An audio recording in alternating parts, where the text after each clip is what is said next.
Modelling అంటే ఆహా! అక్కడ బిహేవియర్ గాని, థాట్ ప్రాసెస్ గాని ఇవి గూడా నేర్పిస్తారా? యాహ్!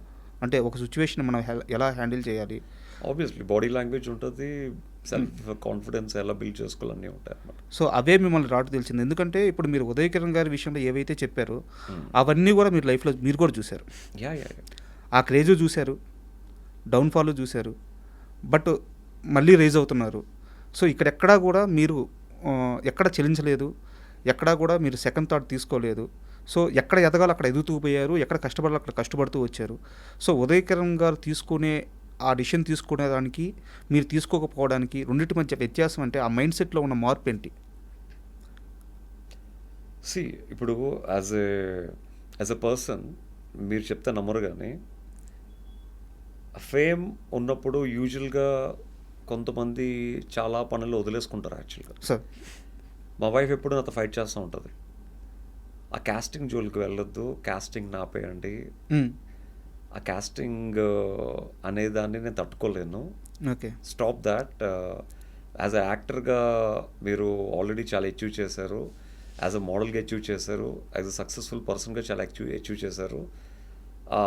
అంటే నాకేంటంటే ఒక ఒక జాబ్ ఎవరన్నా ఒక యాడ్ ఫిల్మ్ ఉంది ఎవరు ఉంటే చెప్పండి అన్నప్పుడు మనసు నేను లాగేస్తదా? ఎవరు కష్టపడుతున్న వాళ్ళకి ఏదో ఒక విధంగా హెల్ప్ చేయాలి. హ్మ్. దానివల్ల మనకు డబ్బులు రాకపోయినా పర్లేదు. At least they make some money. At least they make some fame.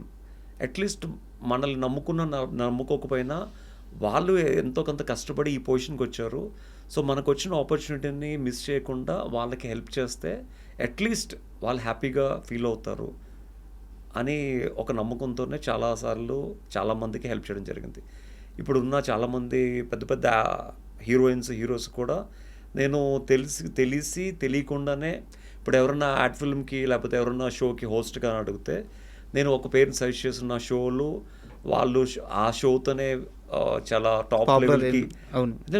అంటే చాలామంది టాప్ లెవెల్కి వెళ్ళిన వ్యక్తులు కూడా చాలామంది ఉన్నారు. హ్మ్. ఇన్ఫ్యాక్ట్ జబర్దస్త్కి ఒకప్పుడు అనసూయ గారు యాంకరింగ్ చేసేవారు. ఓకే. ఎప్పుడైతే జబర్దస్త్కి అనసూయ గారు యాంకరింగ్ మానేశారో ఓకే. ఆ షోకి ఏడుకొండలని ఒక మేనేజర్ అవును. ఉండేవాడు.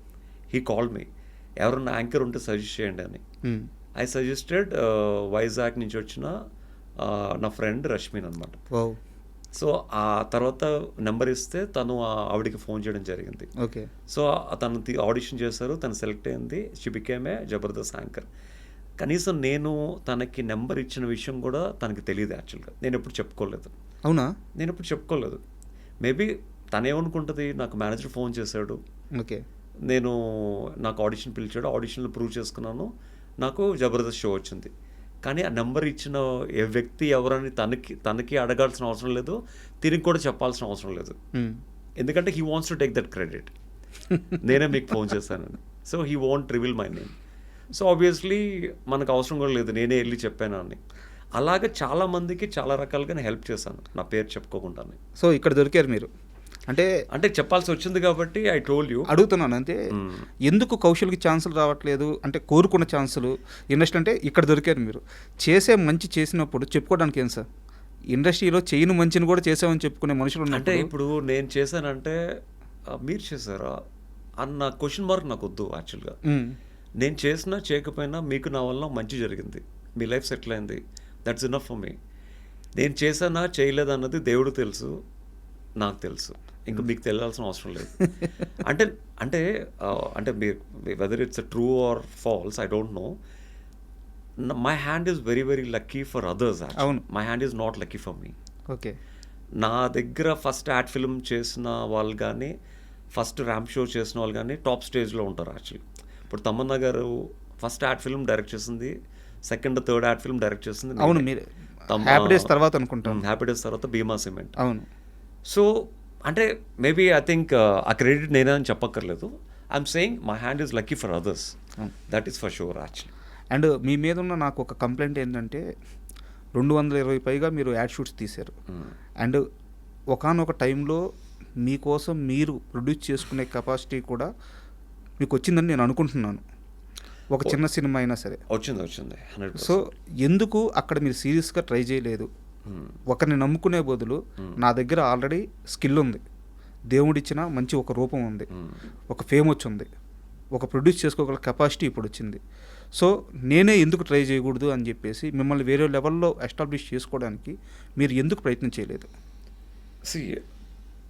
ఎంతో కష్టపడితే మనకి డబ్బు వస్తుంది యాక్చువల్గా. సార్ ఆ డబ్బుని మనం సినిమా మీద పెట్టి మళ్ళీ జీరోకి వెళ్ళిపోయి మళ్ళీ కష్టపడే రిస్క్ నేను తీసుకోలేదు.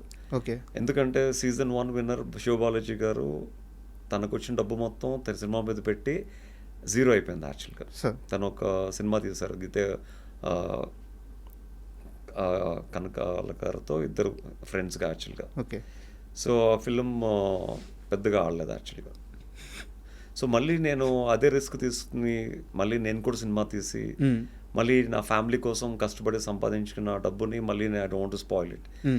యాజ్ యూ నో దాట్ నాకు బిగ్ బాస్ ఇచ్చిన క్యాష్ ప్రైజ్ ఏదైతే ఉందో, sir the winning amount as I said I want to donate for అవును చెప్పే patients. That's I donated actually. Maybe నాకు వచ్చిన ఆ రెమ్యునరేషన్ ఏదైతే ఉందో ఆ రెమ్యునరేషను ప్లస్ బిగ్ బాస్ నుంచి బయటకు వచ్చిన తర్వాత నేను అందరు విన్నర్స్ కన్నా I'm the only winner who did lot of shop openings. I got a good అంటే ఒక షాప్ ఓపెనింగ్స్ బాగా డబ్బులు వచ్చేవి అనమాట ఆ టైంలో ఉన్న క్రేజ్కి. సో కేఎల్ఎంవే చాలా ఓపెన్ చేస్తాను, ఒక 6 to 7. సో ఒక 7 to 8 యాడ్ ఫిల్మ్స్కి యాజ్ అ బ్రాండ్ అంబాసిడర్గా చేశాను.